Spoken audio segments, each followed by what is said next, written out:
Blood glucose, blood cholesterol, blood urea, blood creatinine, serum protein, serum iron, serum calcium, যত রকমের molecule আছে, যত রকমের মলিকুল আছে এগুলোর কনসেন্ট্রেশন বের করি আমরা, ঠিক না? তো প্রত্যেকটাতে কি কোনো না কোনো কালার আসে। তো ওইগুলি কনসেন্ট্রেশন বের করার জন্য আমার এই পদরিমিটার লাগে। এই কথা আসতে তাহলে আমরা এটার নাম হচ্ছে ফটো ইলেকট্রিক কলোরিমিটার। এটার আমরা আগে পার্টসগুলি শিখব। এটা হচ্ছে অন অফ সুইচ, এটা হচ্ছে অফ, এটা হচ্ছে অন, অন অফ একই switch, on of, on off switch. Switch on করার পরে এখানে দেখা যাচ্ছে লাইট, এটাকে আমরা বলবো source of light. Source of light, লাইটের করার পরে এখানে একটা আছে হোল্ডার, এটাকে আমরা বলি কিবেট হোল্ডার। এটা কিবেট, এটা কিবেট রাখার জন্য এই হোল্ডারটা, এটা হচ্ছে কিবেট হোল্ডার, আর এটা হচ্ছে কিবেট। কিবেট কী জিনিস? কিবেটটা হচ্ছে টেস্ট টিউবের মতোই, আবার একটা নির্দিষ্ট অপটিক্যাল পাথ আছে। এটার অপটিক্যাল পাথ হচ্ছে 1 সেন্টিমিটার। এটা ডায়ামিটারটা হচ্ছে এখান থেকে, ডায়ামিটারটা হচ্ছে 1 সেন্টিমিটার, এবং এটা স্পেশালি তৈরি করা মোটা গ্লাসে তৈরি, টেস্ট টিউবের মতো না, ঠিক আছে? এটা হচ্ছে কিউবেট। কিউবেট ছাড়া কিন্তু আমি টেস্ট টিউব কিন্তু এখানে দেওয়া যাবে না। কী দিতে হবে? কিউবেট। কিউবেট ছাড়া এটা দেওয়া যাবে না। তাহলে এটা হচ্ছে কিউবেট, এটা হচ্ছে কিউবেট হোল্ডার, কিউবেট হোল্ডার। এরপরে সামনে আছে একটা ফিল্টার, সামনে একটা আছে কি ফিল্টার। এই ফিল্টারে এই মেশিনের সাথে ফিল্টারগুলি দেওয়া আছে। ফিল্টার এটার নাম্বার হচ্ছে 530 ন্যানোমিটার, 530 ন্যানোমিটার। এবং এটা হচ্ছে গ্রিন ফিল্টার, গ্রিন কালারটা এখানে আছে, ঠিক আছে? দেখা যায় না গ্রিন? ঠিক আছে, এটা হচ্ছে গ্রিন ফিল্টার, এইখানে গ্রিন কালার, গ্রিন ফিল্টার। আচ্ছা, তাহলে এটা গ্রিন ফিল্টারে কী কাজ? ফিল্টার হচ্ছে পলিক্রোমাটিককে মনোক্রোমাটিকে রূপান্তরিত করে। যেখানে আলোক রশ্মির মধ্যে না অনেকগুলি কালার, তো এটাকে একটা কালারে রূপান্তরিত করে। এটা হচ্ছে ফিল্টার। ফিল্টারের পরে আরেকটা পার্ট আছে, এটা ভিতরে, এখানে দেখা যায় না, এটার নাম হচ্ছে ফটো সেল। Photo cell. আর এটা হচ্ছে স্বাভাবিক ভাষা আমরা বলতে পারবো ডিসপ্লে। আর এটা হচ্ছে গ্যালভানোমিটার, গ্যালভানোমিটার। তাহলে on off switch, source of light, cuvette, cuvette holder, filter, photo cell, galvanometer, ঠিক আছে? ফাইন নব, ফাইন নব, মাইক্রোস্কোপের মতো ফাইন নব, পোর্স নব দিয়ে কাছাকাছি যাব, আর ফাইন নব দিয়ে একেবারে টার্গেটে যাব, ঠিক আছে? মাইক্রোস্কোপের মতো ফাইন নব, পোর্স নব, এগুলো আমাদের পার্ট। এখন এই কলোরিমিটার দ্বারা আমরা কী বের করি? ওডি অথবা অ্যাবজর্বেন্স বের করি। কী বের করি? ওডি অথবা অ্যাবজর্বেন্স, একই জিনিস। ওডি মানে হচ্ছে অপটিক্যাল ডেন্সিটি, সংক্ষেপে ওডি, অথবা অ্যাবজর্বেন্স বের করি। তাহলে অ্যাবজর্বেন্স কী জিনিস? অ্যাবজর্বেন্স হচ্ছে কোনো সলিউশনের ভিতর দিয়ে, কোনো কালার সলিউশনের ভিতর দিয়ে যখন আমরা আলোক রশ্মি পাস করি, তাহলে এই আলোক রশ্মিটা কী করে? আলোক রশ্মি, ওই সলিউশনটা কী করে? আলোক রশ্মি অ্যাবজর্ব করে। আলোক রশ্মি কী করে? অ্যাবজর্ব করে। যদি সলিউশনের কালার বেশি হয়, বেশি আলো অ্যাবজর্ব করে।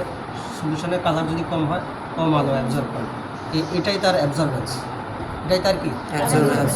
এটাই আমরা অবজারভেন্স বা ওডি, অবজারভেন্স বা ওডি। আচ্ছা, তাহলে এটা আমরা বলবো যে অ্যাবজর্বেন্স কী জিনিস আমরা বলতে পারি। তাহলে কোনো কালার সলিউশন, এই যেটা কালার সলিউশন, এটার আমরা ওডি বের করি। যেটার ওডি বের করবো ওটার অবশ্যই এটা কালারিং হতে হবে, ঠিক আছে? কালার হতে হবে। তাহলে এটা হলে আমাদের অ্যাবজর্বেন্স বের করি। এখন পরীক্ষার সময় আমরা যত বায়োকেমিক্যাল টেস্ট করি সবগুলি আমরা কী বের করি? আমার কতটুকু ব্লাড গ্লুকোজ আছে, কতটুকু কোলেস্টেরল আছে, এটা কি তার কনসেন্ট্রেশন, এটা কি তার কনসেন্ট্রেশন। কনসেন্ট্রেশন বের করতে হলে অ্যাবজর্বেন্স লাগে। কনসেন্ট্রেশন বের করতে হলে কী লাগে? অ্যাবজর্বেন্স লাগবে।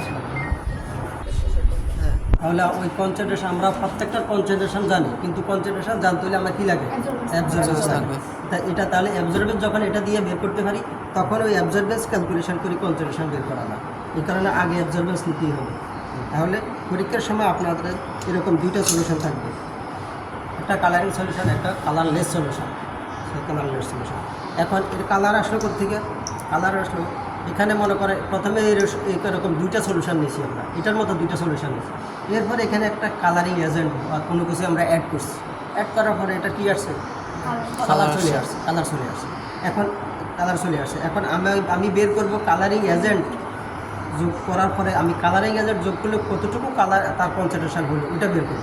কিন্তু এই সলিউশনে যদি আগে থেকে একটু কালার থাকে তাহলে এটা বেশি হবে না। তাহলে এই সলিউশনের আগের কালারটাকে মাইনাস করে দিতে হবে। তো মাইনাস কীভাবে করবো?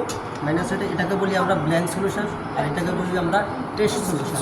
এটা হচ্ছে ব্ল্যাঙ্ক সলিউশন। টেস্ট সলিউশন মানে এটা অ্যাবজর্বেন্স বের করবো, এটা টেস্ট করবো। আর এটা হচ্ছে ব্ল্যাঙ্ক সলিউশন। তাহলে এই ব্ল্যাঙ্ক সলিউশনের কালার আছে কিনা আমরা একটু দেখি। মনে করেন এটা আমি 0 করলাম,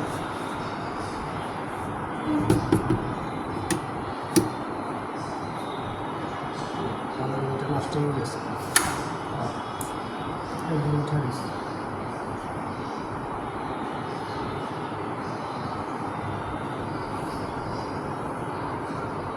জিরো আছে না, 0 করলাম।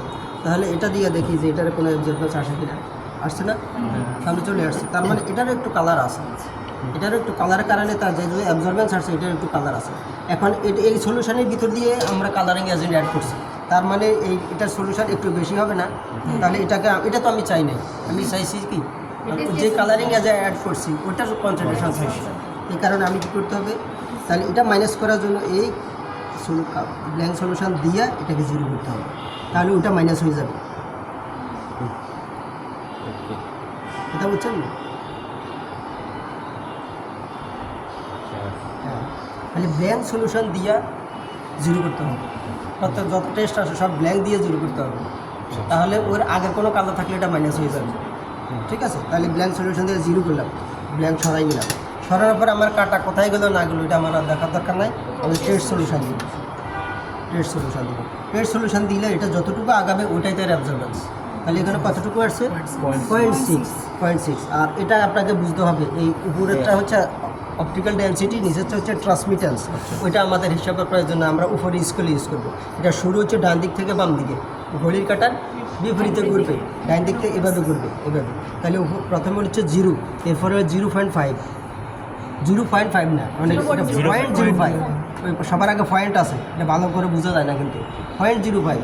এরপর হচ্ছে 0.2, তাহলে মাঝখানে কটা কত? 0.15। এরপরে 0.2-র পরে আছে 0.30, তাহলে মাঝখানে কটা কত? 0.25। এরপরে 0.4, 0.6, এভাবে 1-2 পর্যন্ত আছে। আচ্ছা, এখানে একটু 0 থেকে আপনার 0.05, এখানে ঘরে কয়টা? 5টা, বড় 5টা, তাহলে প্রত্যেকটা কতটুকু করে আগাইছে? 0.1। তাহলে 0.0 পরে 0.01, 0.02, 0.03, 0.04, 0.05। আচ্ছা, এখানে দেখেন এটাও একই অবস্থা। 0.1 থেকে 0.2, মাঝখানে একটা ঘর 0.15। তাহলে 0.2 থেকে 0.115, 0.1 থেকে 0.15 এর ঘর কয়টা? 5টা। তাহলে প্রতিটা এক ঘর করে আগাইছে। 0.11, 0.12, 0.13, 0.14, এটা 0.15। ঠিক আছে, ঘর দেখে হিসাব করতে হবে। কিন্তু এখানে আপনি দেখেন এই 0.6-এর পরে 0.7, ঘর কয়টা? 5টা। 0.6-এর পরে 0.7, ঘর কয়টা? 5টা। তার মানে এখানে প্রতি ঘর হচ্ছে 2, ঠিক না? 0.6 to 0.64, 0.66, 0.68, 0.7। ঠিক আছে, যেহেতু এখানে পুরো 10 চেঞ্জ হয়েছে, 60 থেকে 70, তাহলে 10 চেঞ্জ হয়েছে না, তাহলে ঘর হলো 5টা, তাহলে প্রতি ঘরে 2। এখানে এসে এটা আর বাকিগুলি সব কিন্তু 0.1 করে আগাইছে, 4 এবং 5।